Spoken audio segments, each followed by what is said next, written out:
No, joking.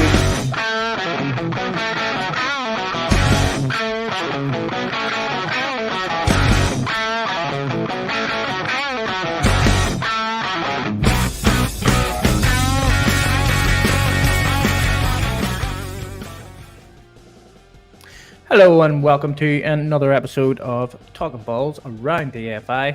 I'm your host, Neil Adams, joined as always are my lovely bearded co-hosts in Mark and Rob. How are you folks? Sweet to the beat, mate.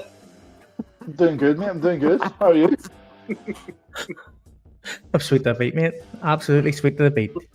Big fucking talk for a dickhead that hasn't been here in weeks. Yeah. He's not you. One week. At you. 1 week.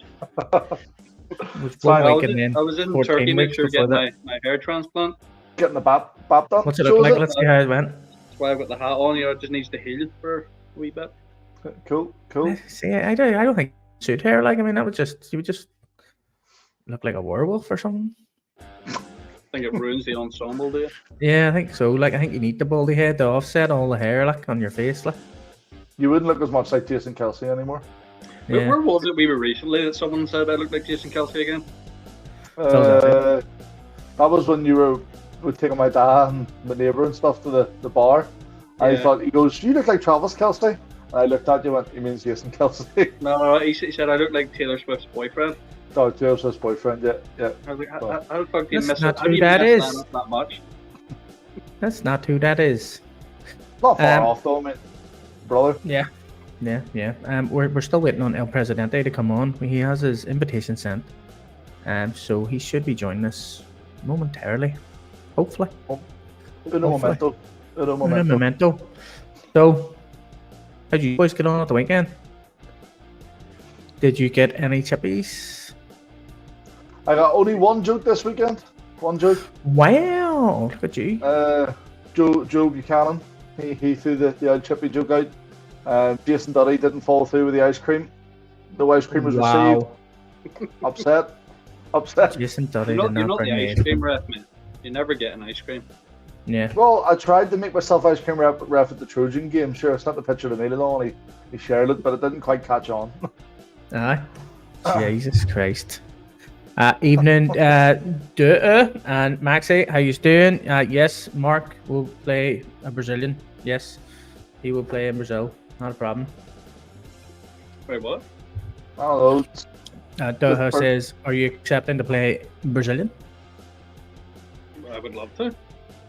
Yeah, who wouldn't? Who wouldn't? Bit warm, isn't it? Bit warm. You wouldn't be able to handle that, like. Yeah, I've Get got us- the hair for it now, so I'm going to keep my little baldy schwad nice and covered. Get us Yeah. tickets to the NFL game in Brazil, sure, and we'll do it. Yeah. Oh, you're looking to come over here from Brazil, right? We don't pay players over here. We have to pay. It's I mean, if he's any good, like, we'll give him a crate of beer and a portion of chips. 100%. Like, if you I'll get supply the chips. MVP every game, you will 100% get a free pizza at Top of the Town Bar. Delicious too. Kebab pizzas. Delicious. So, boys, there was games at the weekend. There was. Some good, some not so good. Which ones were good? Well, I imagine that UCD Rebels one was good until someone got hurt. Which one wasn't good? The game I watched wasn't the best, to be fair. What? Which one did you go to? It ended at half-time, sure. Cowboys, Razorbacks. So, Right. So we'll start off with that, since you know the crack. I know a bit of the crack. Yes, Maxie, we are looking all different types of podcasts. If you need a job, we'll sort you out. We'll sort you out with some jobs, hey. Not a problem. But then where are you going to live? We need to get you somewhere to live too. Mark has Rob a has a spare spare bedroom. bedroom. Nope. I love the way you were inviting me there. So, Robert, Chippy Ref, let's go. How'd you get on? It was an easy enough game, the ref. Do Pretty you only get straightforward. paid half the money for only doing half a game?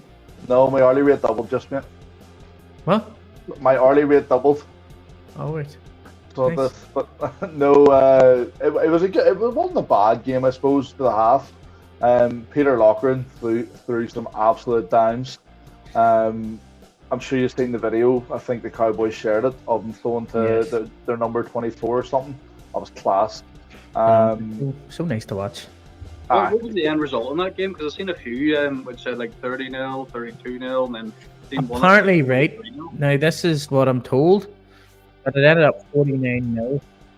They were already up 34-0, and then they get 15 points added on to make it 49 due to the bylaws. I didn't know that, but it finished 34-0, and then the Razorbacks forfeited before the second half started. So that they had one player ejected and a couple of players injured, so they their numbers were low and they decided to call it. What was the ejection for? So defensive lineman false started, and then after the whistle was blew, proceeded to drive into the player that he'd knocked over, and then kicked him as well. So allegedly, a lot of things in one. Put it that way. Allegedly, is that allegedly? Yeah, 3 referees in it, so there was no allegedly about it. It happened. Oh, it happened. Okay, there you go. Ejection. Yeah. So, anything else, Robert? Do you want to tell us about that game, mate?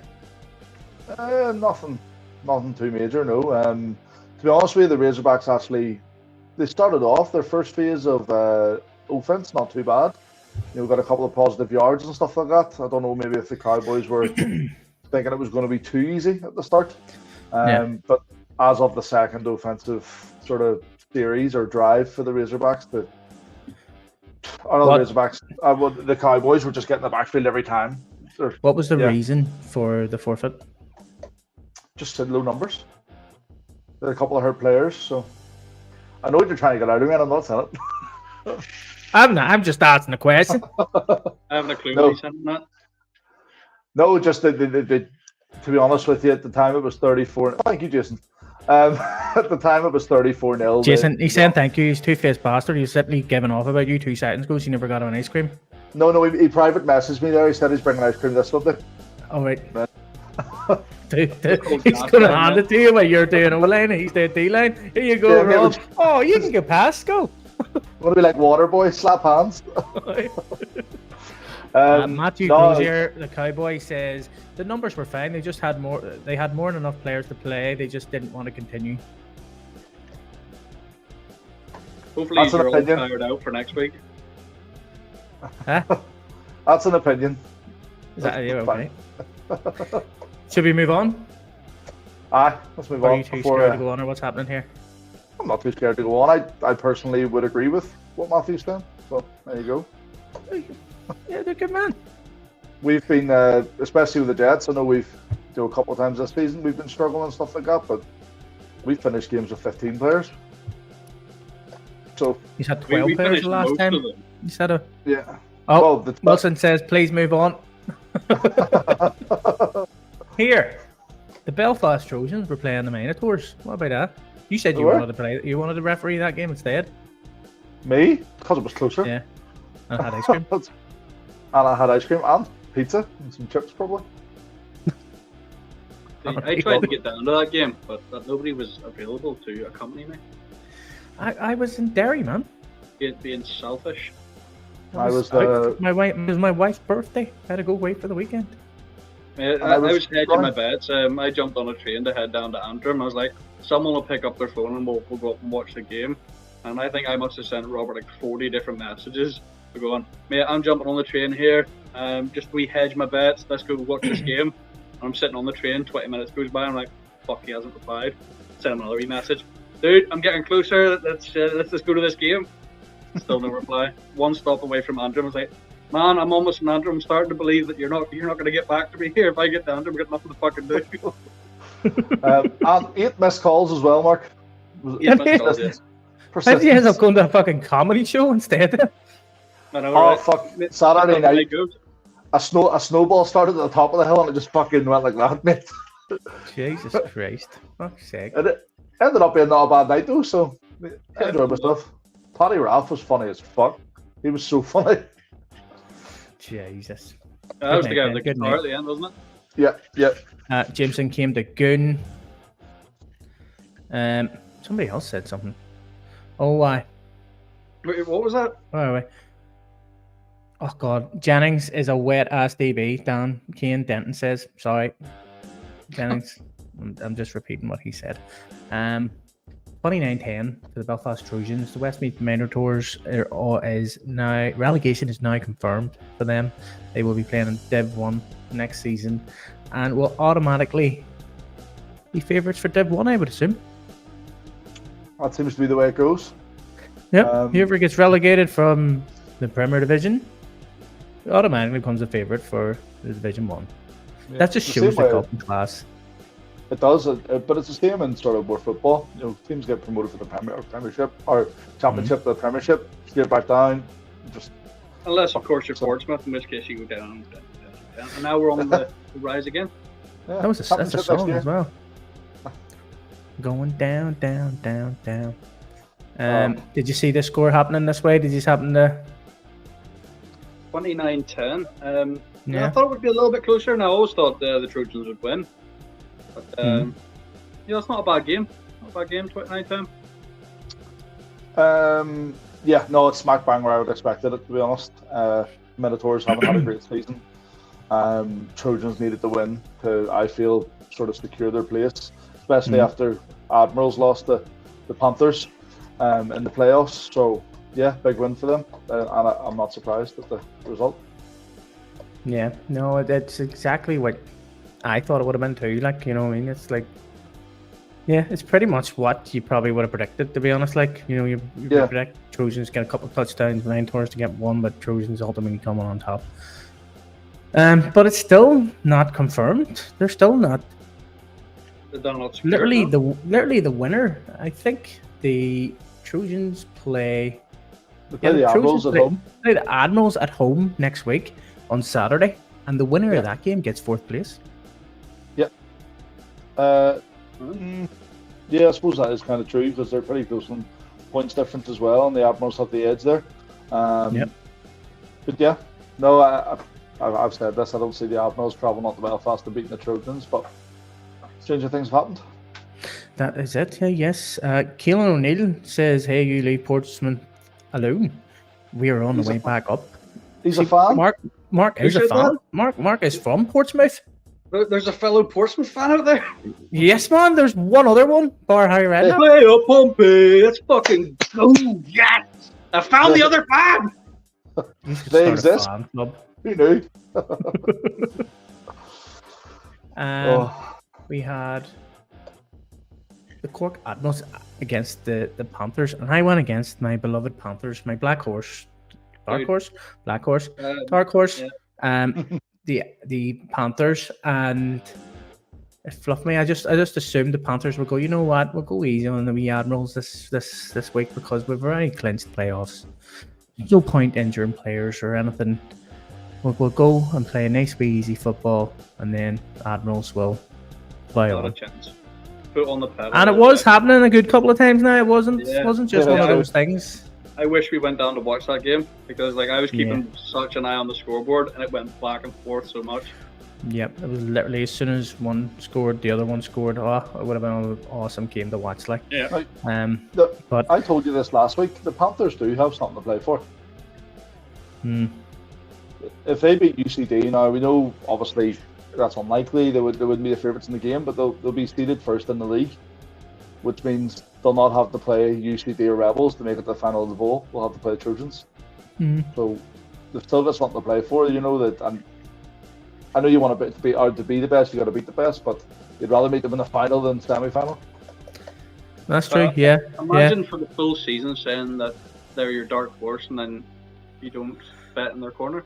But Panthers, I wouldn't take that personally. I went logically. I tried to think logically. I think I overthought it and subsequently ruined my chances to win the predictions table, I think. But no, I'm not disappointed that I was proved wrong in this one. My dark horse has came through again. They are literally looking sweet on the same points as the Rebels and UCD. Yep. So, yeah. And as far as I'm aware, the Rebels UCD game has been given as a win to the Rebels after talking to the refs on Sunday. Not 100% sure. This is why I need to speak to Aidan. I want to find out what the crack is there. Because there was what I was told was Ty Henry was one injured and he had to go to hospital. And he threw the ball and it was intercepted and it was in a good position for UCD to score another touchdown. Like, oh really? Yeah. So that was when the game stopped. Was it a bad injury? I'm not 100% sure, but it was more. He just. I think it was one of them ones where they didn't want to sit and wait for the game to end, so they had to take him to hospital. So it was obviously that bad, but obviously they couldn't get anything back in time to finish the game. Can't believe that guy's playing on that dodgy knee like. Yep. Nah. Well, maybe that's what happened. Maybe the knee just fell off. Gecko blood only runs so far. Yeah. Put that shit on a t-shirt. What was it? It was 18-16, and UCD had the ball, and Rebels got the win. I don't know. I predicted UCD would have it, so I'm hoping that gets overturned. There's no time left to play it. That's true. Not playing this week because UCD are playing Panthers. The week after, there's only one more week, the 7th of July, where they can play regular season games. So, and how do you play a game where it was most of the way through the third quarter? It's just, you've one quarter, go. You know what I mean? It doesn't. Yeah, play it in a wee indoor arena or something. It's just flag football. Finish her off. Go. Yeah. Yeah, imagine getting a team together just to play one quarter. Like, imagine the bloodbath that would be. Or simulate it. Do a wee team on Madden and simulate it. Two best Madden players play against each other. Darren Quinn, 18-16 counts because there was football played in the third quarter, so counts as a Rebels win. Really? There was a flag thrown on that play that would have given Rebels a first. So there you go. The flag was thrown on that interception, which would have given the Rebels a 1st and 10. So there you are. You know what I mean? Like, you know what I mean? There's well, see, that makes me more comfortable that the Rebels got the win. Do you know what I mean? Yeah, definitely. But yes, on to the next one. On to next week. On to this week where we have a shit ton of fucking games, boys. We have the Belfast Trojans against the Cork Admirals on Saturday. Mm-hmm. I've already said I think Trojans will win that one. All the playoffs, Cork coming all the way from Cork, and also Cork coming all the way from the Admirals. The Cork coming all the way from the Admirals. You were about to say, wasn't it? No, it's fine. We'll pretend nothing happened. And also, Trojans have already made that journey down to the Admirals and beat them this year. So, yeah, I would say that the Trojans have that one in the bag. Yeah, I got nothing more to add to that. I'm with the Trojans as well. No, you make me do. See, then again, I'm going Admirals just because. Yeah, do you know what I mean? I think it's just one of those things that's going to happen. I'm going Admirals again. Admirals came very close to beating the Panthers. Admirals are coming very, very good, very, very late in this season. Yes, they weren't overly great at the start of the season, but they are coming good and they are starting to play football again. Yeah, there's a big, massive travelling to do, but it's for playoff football. They'll 100% come up on Friday night or something like most of them. I would say. Is that the league as it stands at the minute with UCD, Rebels, and Panthers all on 12 points? Yeah. Yeah. And then you've got the Belfast Trojans are on 7. They would be in the 7th. Yeah. Yeah. So and they've also got better points difference. So if they win, then they get even better points difference. True.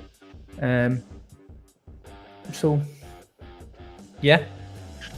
I'm going to go Admirals to take. I don't know. I've already said it. I expect Trojans to maybe take that last spot, but no, I'm not. I'm changing my mind. I do that all every week. You know what I mean? Or I'm a dark horse in the Rhinos and the Panthers. I stick my guns to them. Next game. The Minotaurs against the Dublin Rebels. Rebels. Yeah, but they might not have a Ty Henry. Doesn't matter. they're still stacked everywhere on the pitch. Rebels. Okay, I'm going to go Rebels too. Only because I think the Minotaurs are getting ready for next year. Mavericks against the Rhinos. I got my boys, the Mavs. Huh? I got my boys, the Mavs. They're going all the way. Mark's going to Mavs. I'm going to have to go Mavs as well. Looking at the league table, it's sort of a foreshadowing of their playoff game as well, and that's that can be third. Are we saying that, or? Yeah, and they've all made the playoffs. Yeah, so. Yeah. I'm going to go Rhinos. Again, I'm just being different. I want to win the fucking thing. Do you know what I mean? My dark horse is the Rebels or the Rhinos. I said this at the start that they're going to be my dark horse going into this. So I'm going for the Rhinos. The Rhinos do seem to have hit a bit of form late in the season. Yep. Same sort of as the Admirals. Didn't start off great, but they've definitely found something towards the end of the season. Yeah, and it's not like their schedule's been overly fucking easy either. Like, you know what I mean? Their schedule's been they played the hardest. So we'll move on to Sunday, where there was a pile of games. As everybody knows, the Donegal Buried Vipers forfeited to the Kildare Crusaders, which gives them a 30-0 win, which doesn't really help because Kildare is out of the top four. They'll not make the top four this year. So the South Dublin Panthers against UCD. Let's go. Here we go. That's going to be a hard one for me anyway. I want to see the Panthers do well. But also, I wanted UCD to win last year. And the year before. Well, and the year before, yeah. But Dublin Panthers doesn't really roll off the tongue quite as well as UCD. So I think I'm gonna have to go with UCD. Yeah, I'm gonna pick UCD. What about SDP? That doesn't sound like. That sounds like something SDP you at the hospital. No, SDP. Yeah. That's an STI, man. So you're going with UCD? You're right, Nathan. They are scared. Robert? I'm going UCD as well. I went against my dark horses last week, so I'm not going against them this week. So I'm going with Panthers. Take that top spot. I'm going with UCD there. Yeah. No, I'm going with my Panthers. Yes, they are playing the Cowboys. Next game, the Vikings against the Belfast Knights. Now, I think I'm saying that the Belfast Knights cannot make the playoff.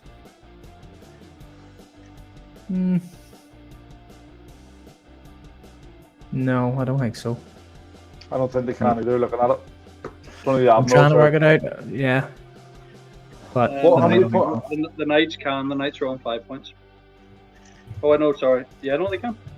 They can't because... Minus 59 the points. Admirals and the Trojans are playing, so no, they can't. Yeah. Because if they draw... Well, they need to win by a landslide. But... they need to win by a lot of points, I would say. Yeah. By, literally... Well, I just think what team was that? Was that like Canada just beat Brazil in the national 122-0 when they do something like that? Damn. Yeah, they would need to win by like 80-odd now. Who are you going with, Rob? I think I'm going to go Vikings this one. Vikings. A bit of a coin flip that game, isn't it? Yeah, very close game when they were up in Belfast. So, yeah, I just reckon that journey will flip the script on it. Did you not say that last time whenever they went down to Cork? Admirals. Yeah, but I picked Knights against the Admirals and they went down and got smashed by the Admirals. So.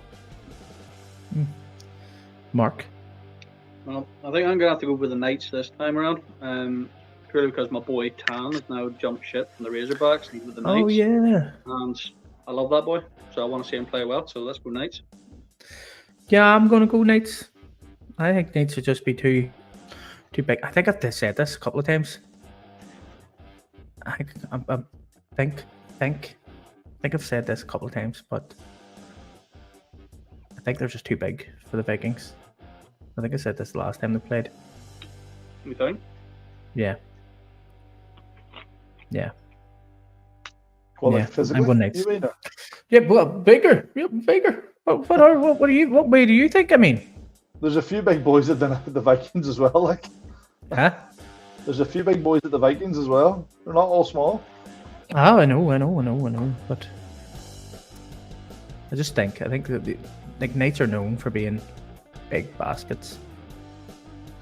Fair enough. You got that look as if you know something that we don't.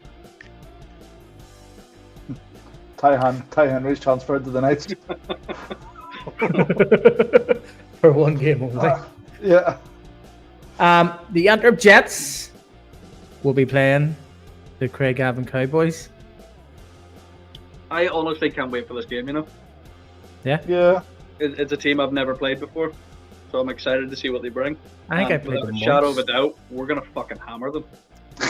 Without a shadow of a doubt. Yeah, well, I'm always going to pick Jets, so Jets. Well, at least we're coming out with at least we got some numbers. This is probably the most we started. At least you might get an ice season cream. with. Yeah, 35 people we've got coming in. Yeah. We know. All the Razorbacks that were missing against the Cowboys last week are playing for us now. Oh, happy days. Fuck. I'm going to go Cowboys now that I don't have a horse in this race anymore. I'm going to go Cowboys. Just What a bastard. just so I get the fixings up.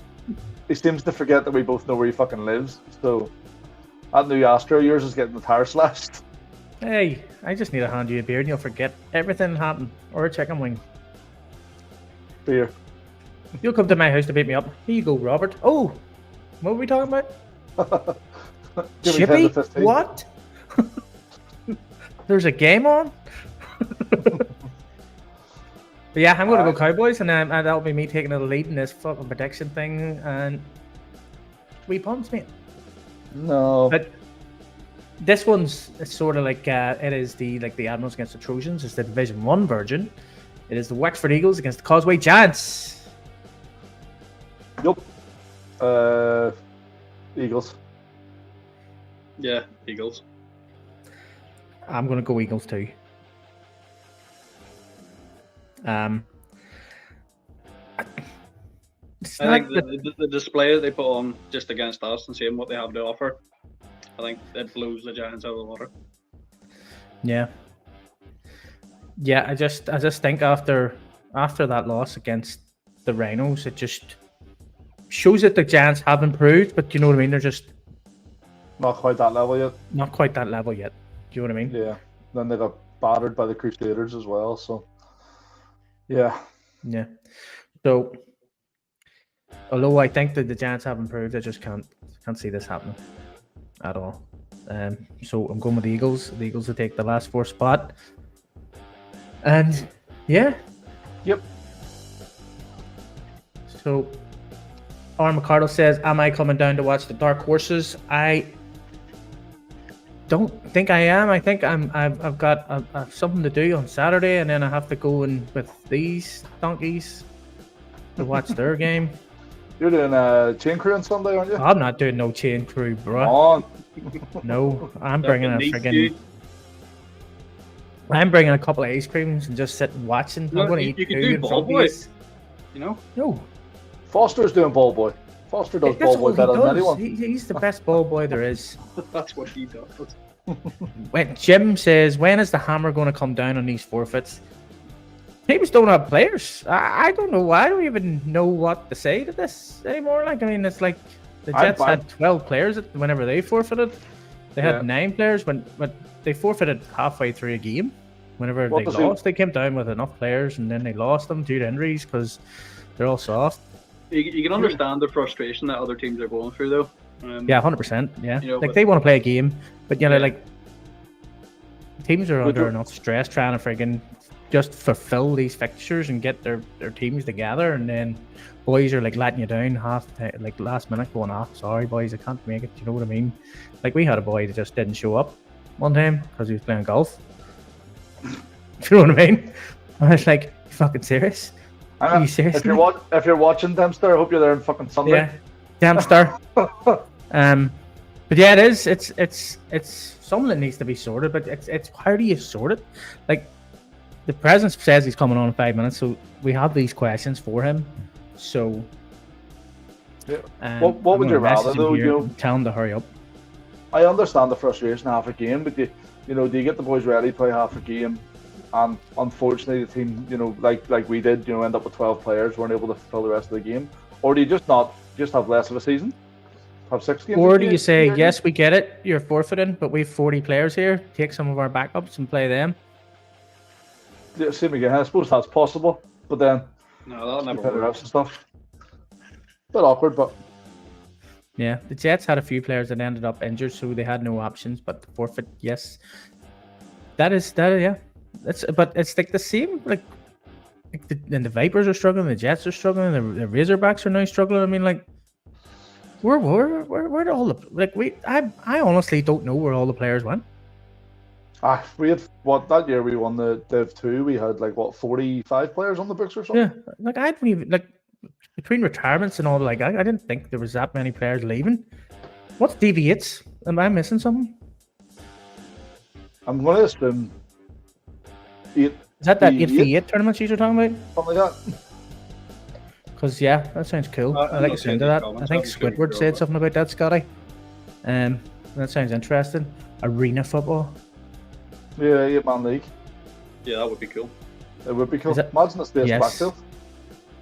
Huh? Imagine the space in the backfield. So you could have the main divisions that can get do the normal 11 side, just one division, and then the lower division be 8v8.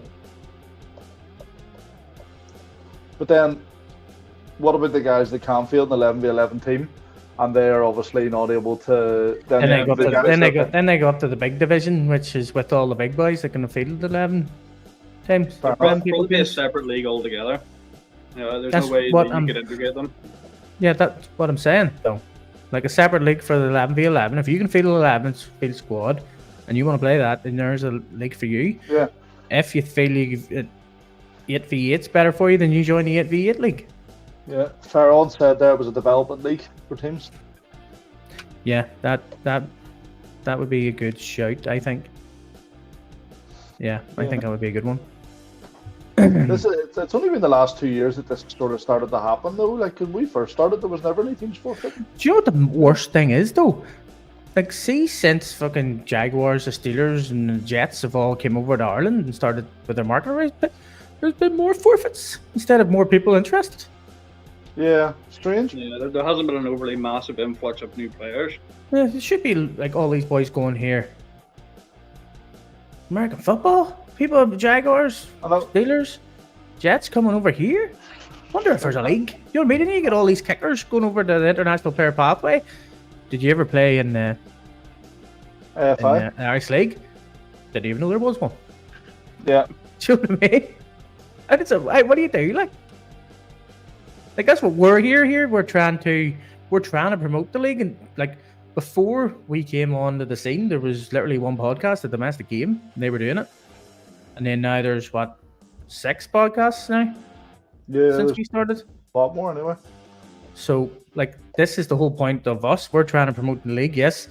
We do it in a fun, goofy, stupid manner, but we're just trying to promote. We're just trying to promote the league, But I have to read all this. I know there's a lot there. The league system is fine. There's just no tier for teams that need a few years to develop. Limited to 3 veterans on the field at a time over 2 years. League system is flawed, not fine.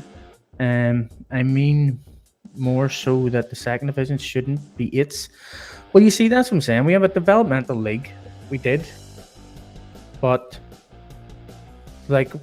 we won that developmental league 2 years ago, and then we get promoted, and then we lose our players. The teams that have been promoted because they didn't win it. Do you know what I mean? So if they had stayed in that developmental league, in my opinion, we wouldn't have lost them players. Yeah. Because they're not going to play in a lower division. They would have stayed in it with the higher division. So in my eyes, that the fact that team got promoted because they didn't deserve it. in that league. You know, they didn't deserve to be promoted, and they got the players because they were in the higher league. So we were like, why are you leaving to go to the lower league? Oh no, they got promoted. Okay, no, that'll do. Well, you're always going to have that regardless. You know, players will stay with the team as long as they're winning. And then if they start or stop winning, they go elsewhere. And then some people get bored with winning and decide to go for sort of more of a challenging team. So we're going to have that problem regardless of where the players are going. I think it is just you need a perfect social media. Like, I mean, it is just all about promotion. You need to have social media run every day. It's just something even stupid coming up about American football and getting your name out there in the local community. Like, that's all you can do. Like there's literally, like, in terms of forfeiting games, like, you know, because you have lack of players, you know, I can't answer that. I don't know what you do there, like, at all. And I don't think you should be punishing teams more than a 2-point deduction. Like, what do you do with them? Just say, here, no, you're not allowed to play the league anymore. Like, then there's nobody going to be in the bloody league, and then you're not going to have the games. You're going to be playing the same teams every bloody week. Start with the youth football, so the senior teams will always have future players. Yeah, that's a awesome idea that we actually try to do, but trying to get a coach for a youth team is unreal. As well as that, once they all became 18, they all decided to go to uni and stop playing. And that was the year we finished. We had the winning season of 5-3, and then the year after we won the league, and all the youth players just went, "Nah, I'm not playing." Only one that stayed was Jack. And not our fella, Connor. Oh, well, Connor's back. The high injury rate in this sport puts off a lot of younger players. Probably. They recover faster. They shouldn't be put off, if anything. Yeah, but old people like us getting injured and then, like, being actually out of sports for the rest of your life is quite a big deterrent, you know. Don't slow down in the contact.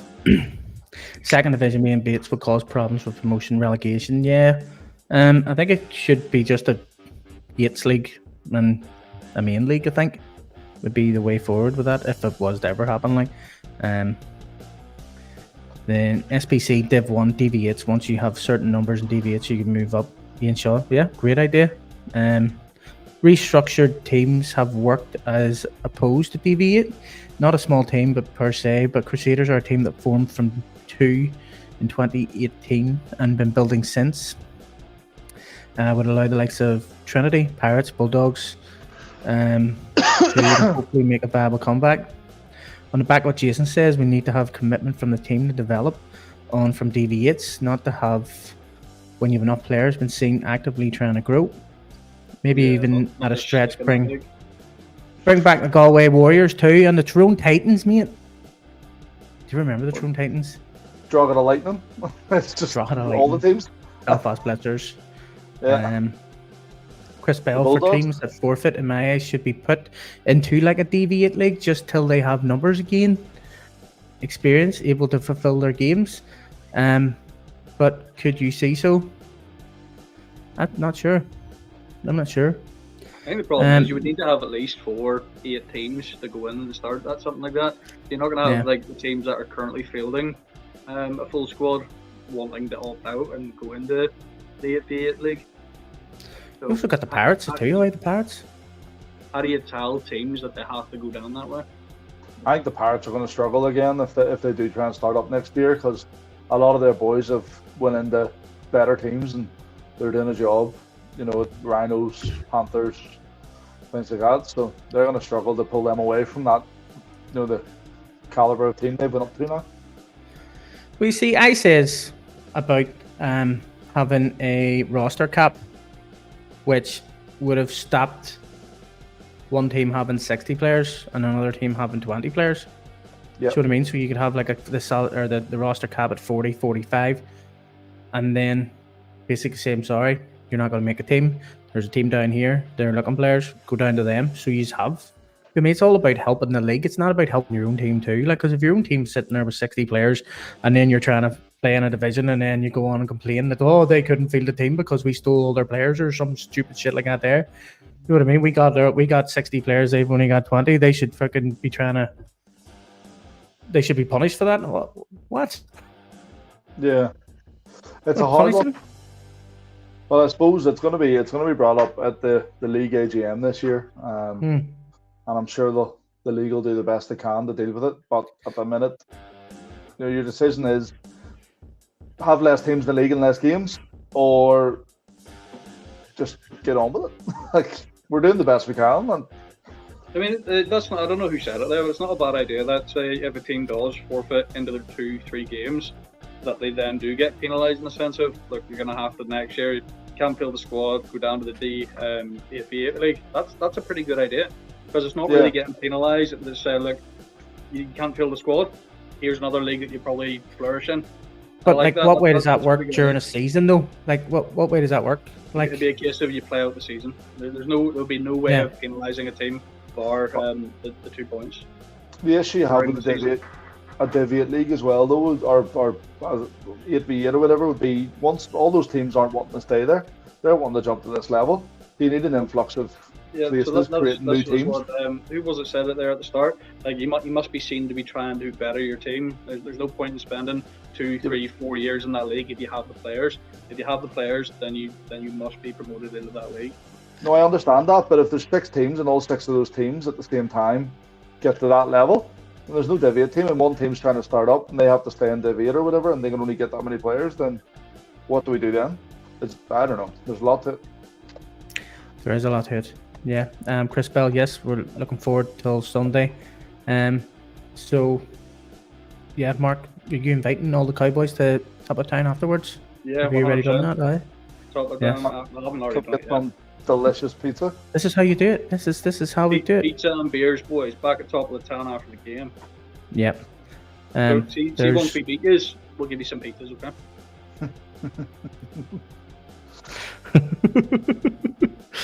Well, boys, I think that's we are waiting on the president, but we've been here 45 minutes, and it doesn't look like he's coming. He says to me 5 minutes ago at 9 o'clock.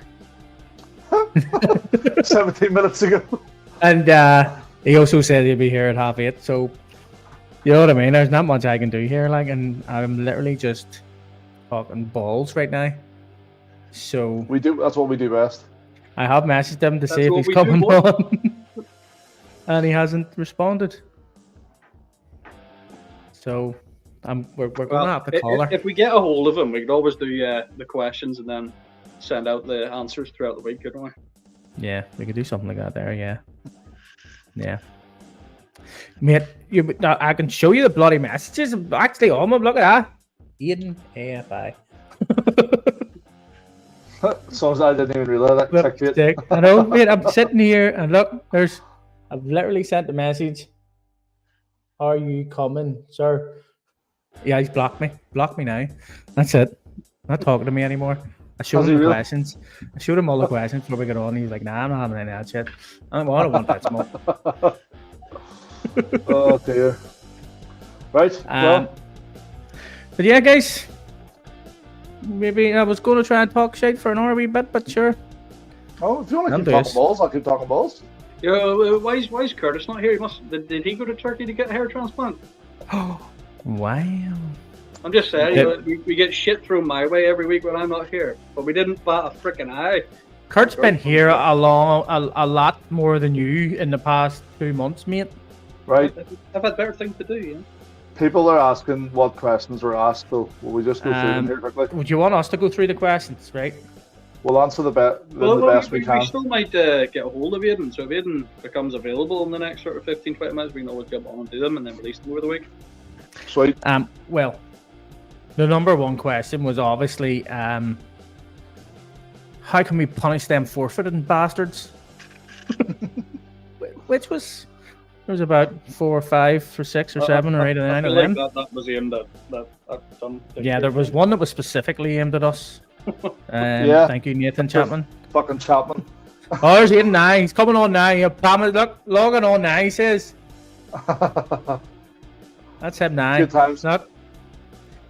Awesome. There we go. See, it was just a good thing I didn't click that. Squidworth says about an 8v8 league. Which we've spoke about in depth. We've talked about them Carol Baskin forfeiters.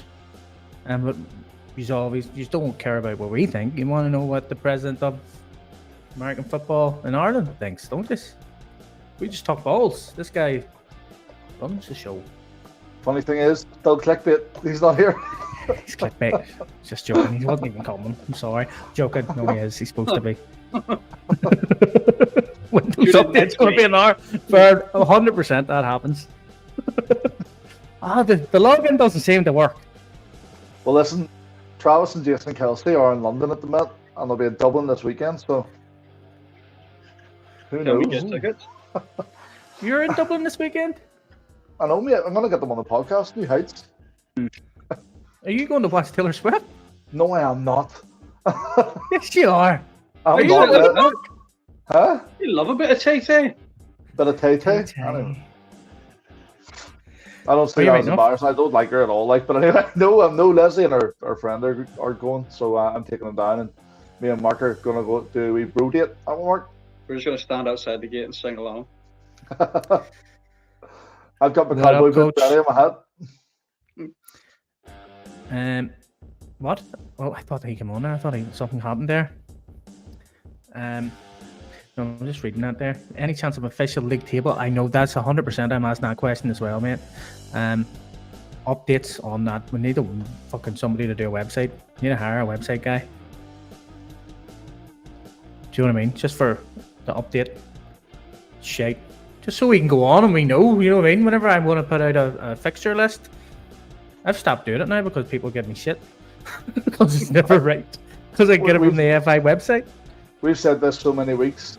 I just go on the Under Centre podcast now and have a look at theirs because they're pretty accurate. Yeah, well, we do have the sheet, but sometimes it's hard to find.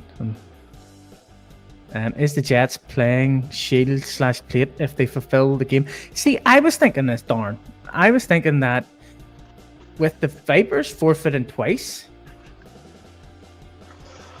but then they won and they drew, so the Vipers need to forfeit another game. The Vipers forfeit their next game. Yeah, they have one game left against the Razorbacks in the 7th, don't they? Yeah, so if they forfeit that game, then the Jets are in the shield. But then, there was a thing put in the Discord during the week, Neil, you wouldn't have seen it because you're not there anymore, that there's a rule in the bylaws where if you forfeit 2 games, now I'm not sure if it's specifically a tiebreaker or if you forfeit 2 games, your season's over. But it says that if you forfeit 2 games, your other games in the league are considered forfeit.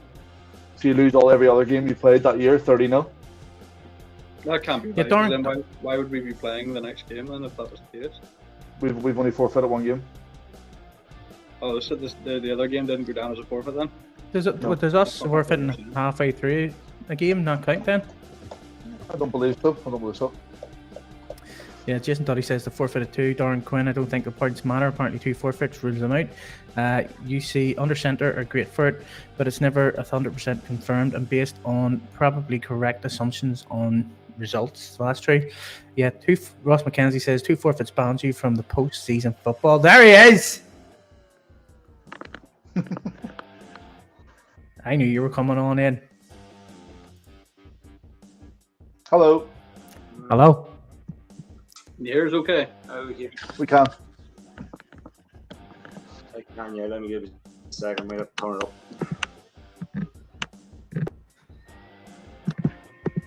I hope the millions and millions of supporters from around the world have come on, have they? They have, mate. I've been on Talkin Balls for 50 minutes here trying to hang on until you get on here, hey. They were like, clickbait, he's not really even coming. You're all lying. Yeah, no, so that's alright. I've been building myself up for the last 6 hours to come on, so yeah. You're very lucky. Oh, well, happy days. This is the first online meeting I've done, or this is the first meeting I've done since January. Damn. You know, so how the bloody hell are you? Thank you very much for choosing us, mate. That's where we are. So we have a lot of questions for you. We're breaking up. Is that me or is that you? It's a very jobby. It might be you. Can you hear me now? It could be me. Yeah. Can you hear us? Yeah, we can still hear it. Yeah, I can. Yeah. Right. Well, we're having a bit of debate about whether or not the Jets will be in the Shield this year because the Vipers have forfeited twice, and the Jets have only forfeited once. Does the Vipers forfeiting twice rule them out for the season?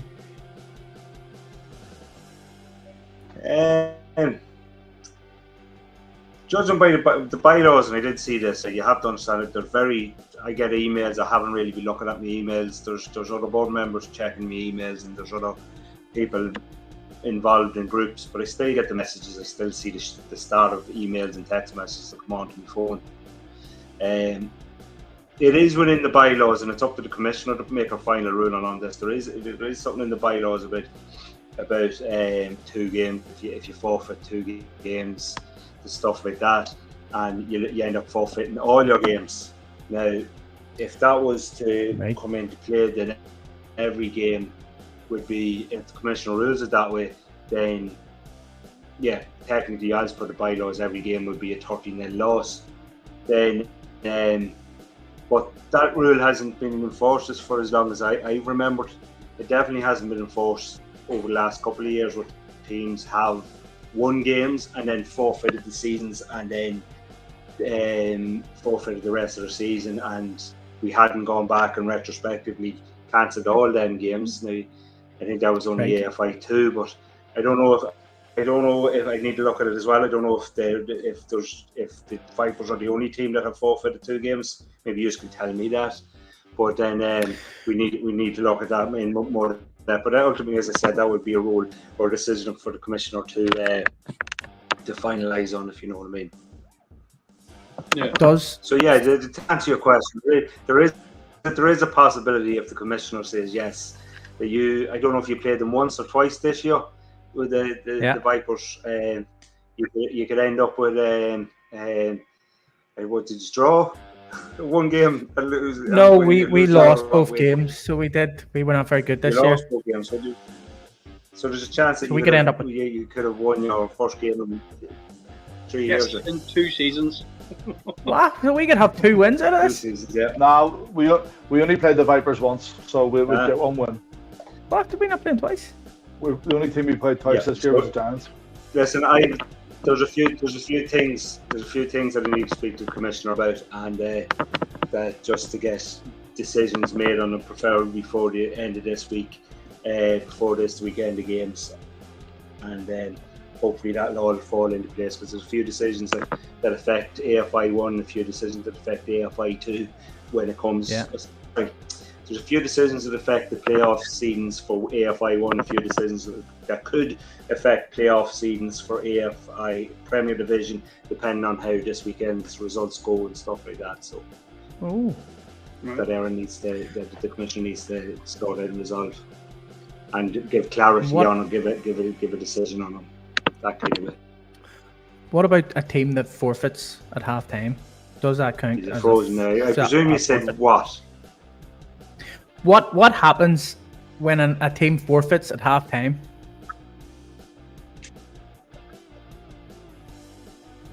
Normally, from my experience, when I had a team forfeit, when I played with the Mavs and the team forfeited at half time, you play 1 play of the second half, and then the game is called off, and then it literally the final score remains the final score. So if you're winning 20-0 or you're winning 50-0, that's the way the result finishes. It never resulted as a 30-0 loss, regardless.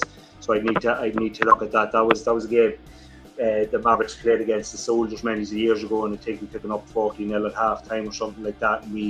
And Steve Moles, who's the white cap on that day, I remember he basically told us we play 1 play of the second half, and that was it. And then the game could be called.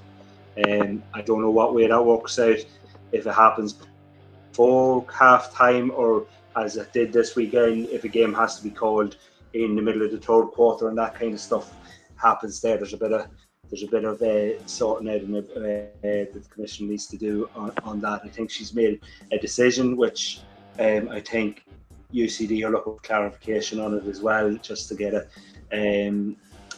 their point across and see what happens with that. But as I said, there's a few decisions that have playoff implications throughout both divisions. But no, because I'm wondering because we forfeited at halftime against the Eagles. We forfeited in the third quarter against the Giants. Yep. So we're just wondering what way that works as well. Do you know what I mean? And then we forfeited against the Mavs as well, sure. Oh, that one's a full forfeit. That one's not a half forfeit. Yeah. Like, I don't know, does it count as a full forfeit? Is it a half forfeit? There's ambiguity within the bylaws, I think, there of what would deem a full forfeit, whether it's pre-game, before the kickoff, or like a team not travelling, or a team that doesn't have enough players turn up, or is that the same as a team that has to stop in the third quarter? What way does that work? And it's going to need a full review of the bylaws. As I mentioned, I did see emails come through, and I did mention it to one of the members of UCD this evening. I did see an email come in through from, but listen, I didn't look up the bylaws to get my own knowledge or clarification on exactly what would constitute a forfeit in the third quarter, and what would deem a team to be at fault for a game not finishing and stuff like that. That would be something that the commissioner, or perhaps the director of officiating, might be able to shed light on as well, and we can go from there. Awesome. Another thing everybody's asking about, what about an 8v8 league, Aidan? The 8v8? Apparently there was, like the old DV8 apparently there was a DV8. Yeah, that was back pre-2013. You're going back many a moon now with that. Listen, that's definitely on the table. That was a discussion that we had, and I think I mentioned it in one of our club meetings about 2 years ago when we were looking at this and how best to support struggling teams that would only have maybe 20 players and struggling to get players on game day. I did see an email come through from a club there inquiring about seconds teams and having a seconds team play in D1 if they were a Premier Division team. That's always on the table, particularly for clubs that have struggled. And listen, I'm going to use yourselves as an example. I hope you don't mind. But if you may feel it would be better suited for numbers wise and competitive wise if you're part of a DV8 league and there's another couple of teams like it, it can all be looked at as mentioned at the AGM when clubs all got together in a club forum to discuss the league format for this season. This technically is only a pilot season to see if this works. Does the Shields work? Does the 8 in the top division and the 9 in the second division, is that plausible? No AFI 2, and then we'll reassess that in the off season with the same league forum group to see if they have any learnings from that, and then get the input from the directors that were involved and the commissioner involved, and we'll be able to go from that. And if it's needed or if it's necessary, if there's enough appetite for it, then definitely that's something we can look at. It means more games, more participation in the league. It also means that the players that may not normally get on the pitch have another avenue for it. It could be a great way to have a seconds team, particularly for the clubs that have 40 plus players, and they have a core set that lads play both sides of the ball and all that kind of stuff. So it could be an option that could run concurrently with the current season.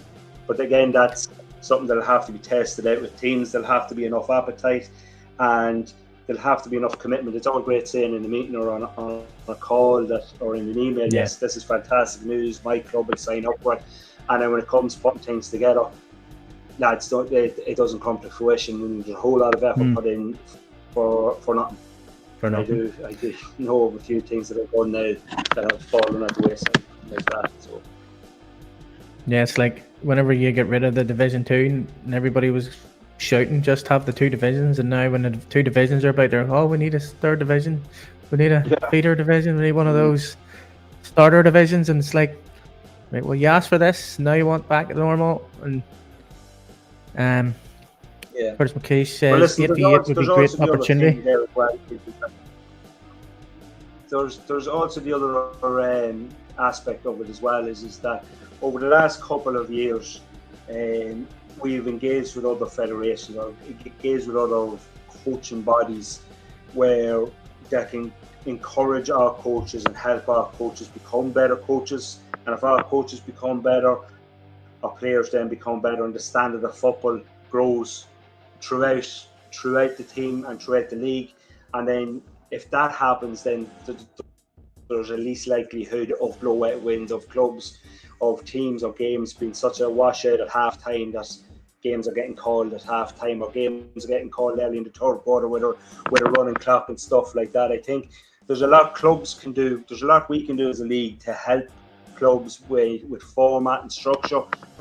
There's a lot clubs can do and coaches can do and club managements can do to help their club and help their management, and that's engaging with the league and our partners in becoming better knowledge or better have a better knowledge of the game, better experience, better coaches and all that kind of stuff. If you get what I'm saying, I'm talking about sharing knowledge, I'm talking about the Hope Through Football, I'm talking about any other clinics that we've been able to and will be able to arrange going forward as relationships go with external bodies. Like that's we need clubs to engage and put forward their representatives to gain the knowledge that will make the clubs better, and hopefully that will, and as we said, as we can all agree, that should narrow the gap with any blowout wins or any forfeits or anything like that. Like it's just there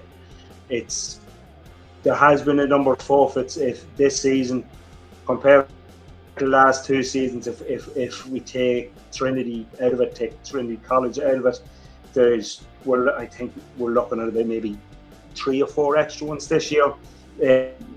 Forfeits before games start, I think we're down on that. But games being called at half time, I think we're slightly up on that this year as opposed to previous years. So that's something that's going to have to be looked at. There's a silver lining in there. It's just a matter of finding it and bringing it out and working with that. It's not all doom and gloom. I'll never see it all being as a doom and gloom if a club comes down and competes and then says, listen, we don't have enough players, or listen, we're getting our asses handed, we're going to please give it a running clock, that kind of way. There's more respect for that. Then I would have more respect for that as opposed to a club or team or members that just say, can't be bothered getting out of bed, and then the club has to cancel on the day that we can't travel, we don't have enough players or anything like that. There's always going to be a lot more respect for people that give it a go, and there's a lot more that happens. A lot more has to be taken into consideration when a forfeit's coming into play.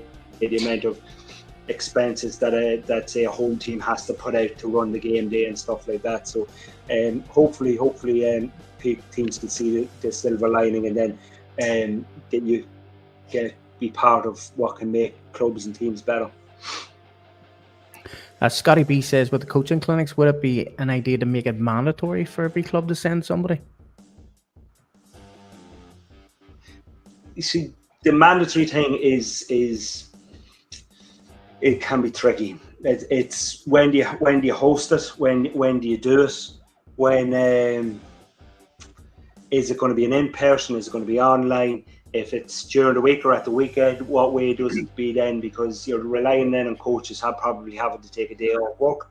You're relying on coaches then, or the same old problem that we've had throughout the league. Oh, why is it in Dublin? Why is it up here? Our fella has to drive 3 hours to it and all this kind of stuff. It's there's them kind of logistics that have to be put into it. If there was a budget available or a special grant budget that we can get for this, then then listen, that would be liaised out to clubs, or that would be given out to clubs, and then clubs then would have no excuse for not covering their mileage for the coaches to get there, not to cover the food for it. Ultimately, it will be up the club's decision on what's best for them and which coach should attend.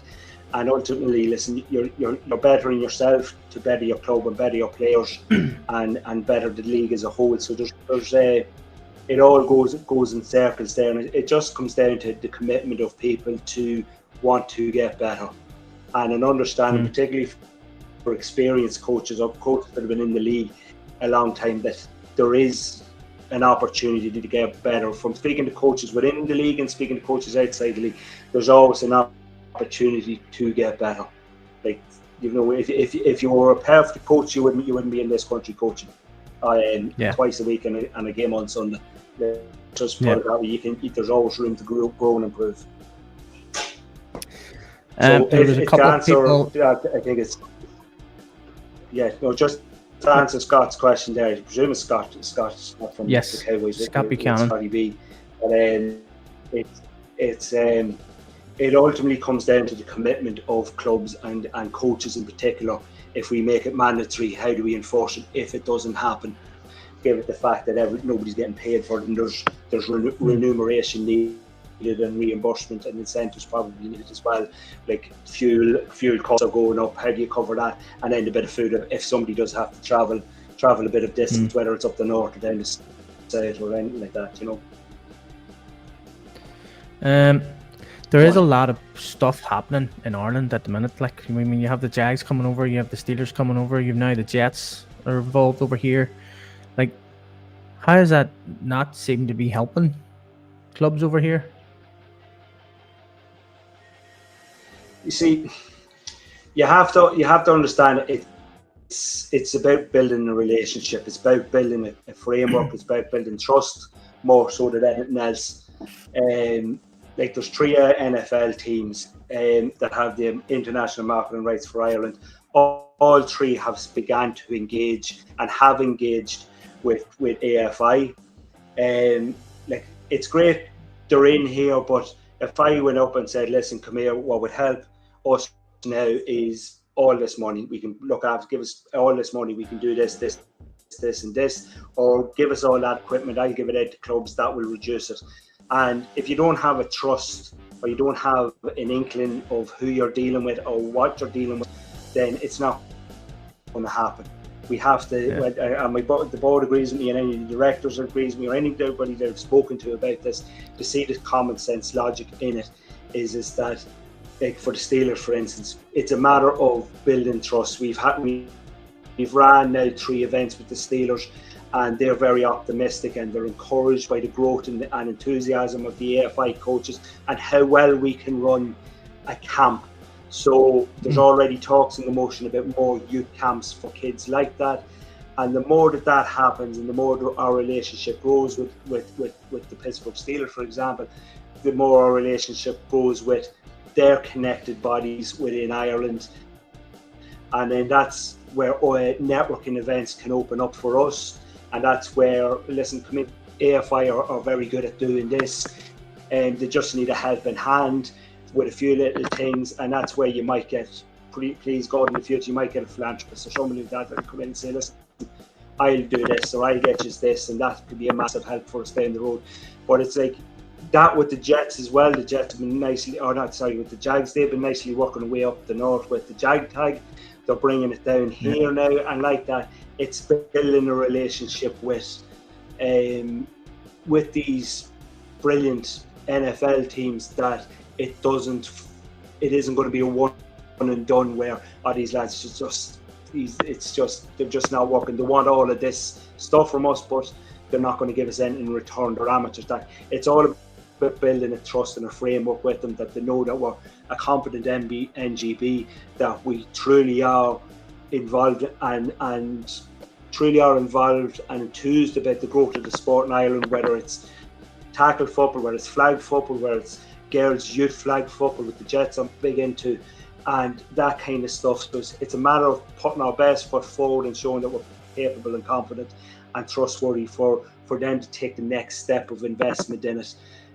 Naturally, we all would have loved these things to be really, really, really done really, really quickly, but like the slow, or if it's a slow progress building up, and that's where you get a better solid foundation, as opposed to saying, right, let's do all of this stuff and see what we can get just for the short term.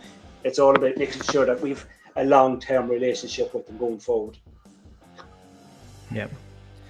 A couple of people have voiced. Sense. It did, of course it did. Did. A couple of people have voiced their concerns about the website again. That Right. it has gotten worse. The website is due to be fully. The website from speaking to the lads that look after it is it's a complete and utter shambles. I'll agree with that. But it's due to be a full rebrand or full revamp of it and a new hosting platform for it. Awesome. It's just a matter of making sure that we have the right one to work with going forward. The one we use at the moment, it is called Let's Host is in my head, but that may not be it. But it's a matter of getting one that works. It's again like this. It's volunteers, and I'll put that out again. It's volunteers. Like at the moment, we Joe Kinahan, and we have David McMichaels from the Cowboys. They're our IT web lads at the moment, and our social media gurus. But like that, and I did mention at the AGM as well back in November, and I have mentioned it previously. I mentioned it on this. The more people we can get in to help us in areas like this, many hands make light work with this. So for talk's sake, if somebody listening to this says, right, well, sure, listen, I know how to build a website, or I know how to do all this kind of stuff. If they're willing to give the time, whether it's an hour, 2 hours, 3 hours, 4 hours a week to whatever's needed, and to do this kind of stuff and volunteer free, like many hands make light work. And I've always said that it's just the website has been something that hasn't been the best. It's got to the point where it's better to break it down and restart as opposed to try and fix all the cracks. Yeah, I think a full rebrand's a fucking great idea. Yeah, because it's. I don't think anyone's touched it in about 6 weeks, maybe more. Yeah, no, the last time it was updated was I think there's been 2 games updated on it. No, two games up again on the league. So what's that? Yeah. Not me. Yeah, you see, 15 weeks. The other thing there as well is that the people that update the website as well also have other roles and responsibilities within AFI. So that comes back to the point that if there's more people helping in these key areas, the better things can be, and better things can flow. Better everything can flow better, you know. Yeah. Yep. I have another question here from. Now I don't know his name because it's Camille. Do you know Camille? Do I know one? Kamil. I probably do. Yeah. Well, No, you might fine. know him from this. He says there's been several issues during this season, such as teams not presenting TPOs, games ending in forfeit/abandonment, teams potentially playing players whose transfers have not been completed, and fights breaking out during games. In most cases, there is no official announcement made by the league on these events, nor the consequences. When a decision is made, those should be announced in official communications, but that seems to be not the case. How do you plan to resolve the issue surrounding league communications, and why do we have to bring this issue up again after a lack of communication last year?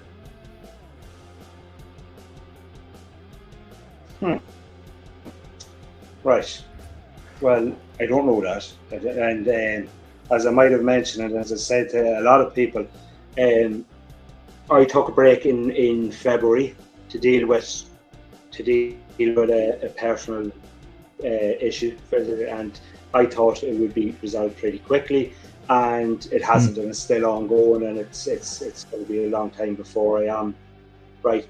Sorry to hear that. I have taken a step back, and it's been and other areas of the board and management have taken on a lot of the stuff now. What I would say, and from speaking to it, the issues with TPOs and the issues with officiating, as I said, I see the emails come in, I see the messages go into groups and all that kind of stuff. I don't engage with it like I would have last year or the year before. But what I would say is stuff that has happened this year, it's down on what has happened last year, with key things or in things that have happened at games. I'm only aware of one situation of TPOs that haven't turned up. I'm aware of an issue that happened recently of an incident on the side of the pitch involving two players or two members of a squad. I thought you were going to talk about the referee holding the chippy. I seen that picture, and that was an interesting picture. Man having a burger at the side of the pitch, yeah. I'll not comment on that. I did get sent that picture, and I asked the director of officiating to deal with it because that's his remit to deal with that kind of issue. But we had a lovely conversation. The lack of communication from that or announcements from the league is like, if there's an issue at the pitch, if there's an issue at a game, and if I can't use this year's examples because I don't know them, they've been kept away from me because I didn't want to have to deal with anything or do that. But if I use last year's example, if there's an issue with at a game, and I have a game in my head, when myself and the commissioner liaise with both teams, we liaise with all parties that were present, with both teams, the officials, and anyone else that was involved in it. A decision was made, the commissioner signed off on it, or I looked into it, the commissioner signed off on it, and then both teams were informed, the officiating department was informed, any other person who was needed to be informed, and everyone was happy. I can't see, like, if an issue happens at a game, I can't see why we need to post a big official thing about it. We didn't do it last year, as far as I can remember. Things were dealt with. Accordingly, I dealt with things at the AGM. Then anyone that asked me on anything like this, and I gave my answer. I don't see the need to go and have to post a league response to every single thing that happens at a game. I know from this year that there was an incident and I think Steve Modes, or there's an appeal in it as well, where a lad may have struck some fellow who was on the ground. The league don't need to go out and put up a post then to say, right, some fella hit somebody a punch on the pitch or anything like that. The league don't need to go out and say, right, an official put their hands on a player and push the player. We don't have to put I'd say, all right, the league's investigating this. It's not. There's an appeals process, or there's a citation process that we do that. We don't need to go and do it. You can imagine if there's 6 games, if something happens in 6 games, we're not going to put up 6 announcements of what the league is doing. There's a process to happen. Naturally, if something big happens, we will take it and we will deal with it. But there has to be a level of severity to what we would actually take it as a board of management to put out an official post about something, because it's not that we're trying to hide it, and it's just that there's a level of respect there for the people who are actually involved at games, involved in a game. If something happens at the game, and there's a level of respect to how we have to afford them, and if they wanted to take it forward, they're fully entitled to take it forward. But the main thing is that we would liaise with teams, liaise with any parties that were there, and once a decision is made for them and they're happy with it, then there's no real thing. I can address it at the AGM, I can address it if needed, but there's no need to take it further. Like, if there's 1,500 members, I don't have to make 1,500 members aware of every single thing that happens within the league, whether it's a moderate issue or a severe issue or a lower issue. Yeah. Well, that's it. Well, we'll leave on a couple of wee good questions, Aidan. You know, instead of all the seriousness, you know, because you know we're not that type of podcast. You know, but we have David Lynch. David Lynch wants to know, who is your favourite O-line man to play alongside and why? Oh Jesus, David Lynch.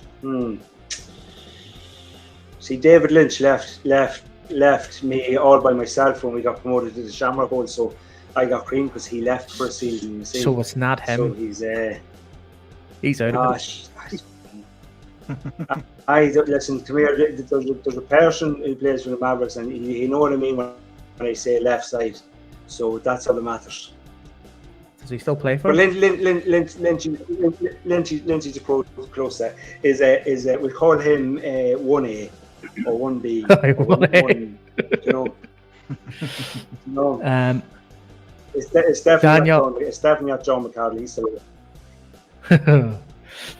Daniel Finney says, "Love from the Mavs. How bad do you want it?"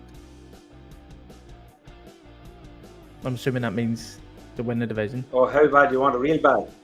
Real bad. Yeah. I used to scream at the start of every match, "How bad do you want it?" and go real bad.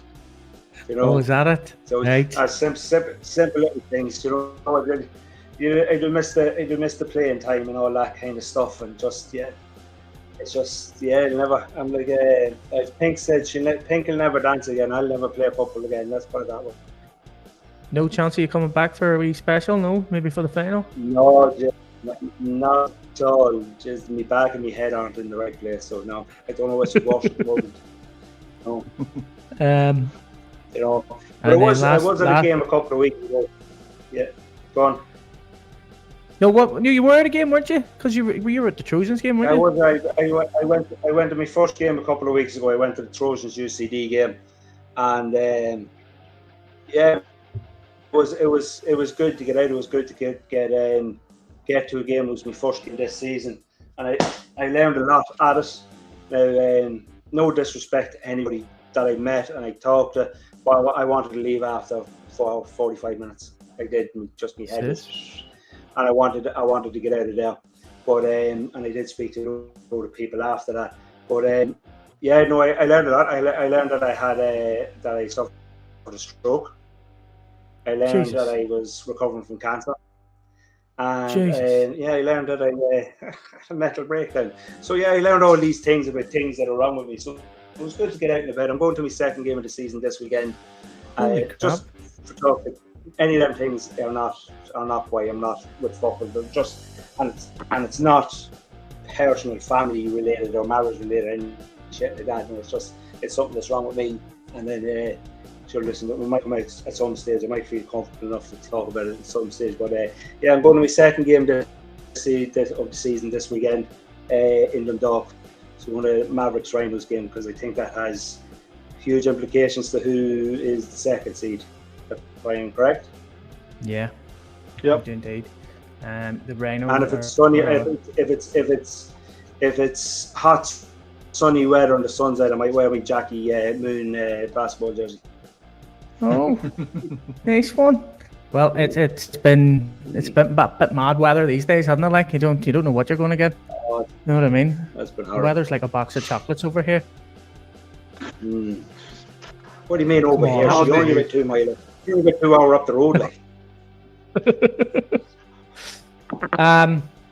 Here, that's mad. But here, thank you very much, Aidan, for coming on. We really, really appreciate it, buddy. Like fucking fair play to you. One last question, did you?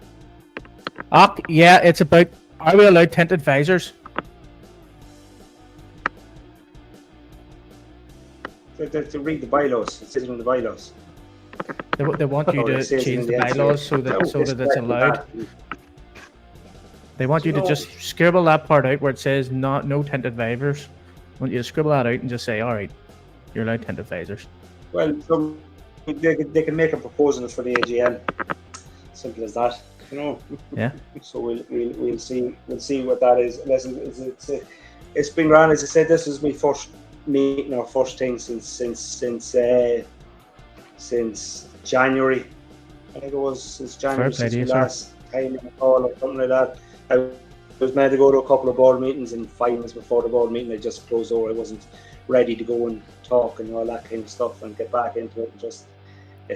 And I'm no worry, but I had to build myself up to come on and have a chat and have a laugh and a giggle and stuff like that. But, you know, so I know. I just had to tell people that you were definitely coming because they're all like, "You're land us. This is just for clickbait. Did you use his face for and all?" And I was like, "No, he's promised, I swear."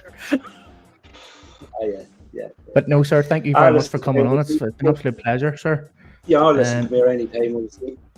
We'll see where the next while goes, and we'll see what the future holds for all of us. That's it. Well, we can't wait to see you back, buddy. You know what I mean? It's been too long. You need to get back. Well, I'll be back in some shape or form. It's a championship fucking season now in July, so I have to come and hand out some trophies and give out some medals and do all the picture, do all the good stuff for the pictures. You see. You know, and the Steelers and all are going to have a good quarterback since Big Ben and all. Yeah, they will. Yeah. But we'll see how that goes. You know, I haven't even seen any of the off-season stuff. Or I just know that the two camps went well here in Ireland, and I've meeting Alan Lamazmi from Cork has been great working with the Steelers and stuff. So I think we have a call with them shortly about what's going to happen in the future, and that would that was actually my last meeting in January. The last meeting I was at. Was the one with them, so yeah, we'll see where it all goes and all that kind of stuff, you know. So, awesome, buddy. Thank you very much for coming on. Fair play to you. You're an absolute legend. Yeah.